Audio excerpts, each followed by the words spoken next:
Hello hi everyone, তোমরা সবাই কেমন আছো? আমার ছোট্ট একটা মিনি ব্লগে তোমাদের সবাইকে স্বাগত।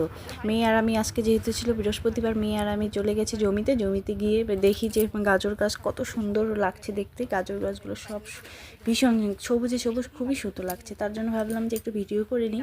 আর মেয়ে এদিকে গাজর তুলতে যাচ্ছিলো, গাজর উঠাবে। আমি বললাম না, মানুষের গাজর ওটা বকা দিবে, যেহেতু এটা গাজর ক্ষেতটা আমাদের না, আমাদের শুধু ভুট্টা লাগিয়েছে এবারে, কোনো কিছু লাগাইনি। এই ভুট্টা গাছগুলো কিছুদিন আগে আমাদের জমিতে যখন জল দেওয়া হয়েছিল তখন আমি একটা ফটো আপলোড করেছিলাম। ওইখানে গাছগুলো অনেক ছোট ছিল, এখন দেখি অনেক দিন পরে আসলাম তো, যে গাছগুলো অনেক বড় হয়ে গেছে, খুবই সুন্দর লাগছিল। আর মেয়ে গাজর বলছে এগুলো আমাদের গাজর, এইভাবে বলতেছিল। তো কিন্তু আমি বলছি না, ওগুলো গাজর গাছ আমাদের না, অন্য কারো। সত্যি ওটা আমাদের ছিল না। তারপরে আমার চোখে পড়লো যে আমাদের গাজর ভুট্টা ক্ষেতের নিচে ছোট ছোট অনেক বথুয়া শাক রয়েছে। খুব সুন্দর লাগে, আমাকে খুবই ভালো লাগে বথুয়া শাক খেতে, খুবই ভালো লাগে। আর কটা বথুয়া শাক তুলে নিয়ে বাড়ি নিয়ে এসেছিলাম, খুবই ভালো লাগে। তোমাদের কাদের কাদের বথুয়া শাক ভালো লাগে?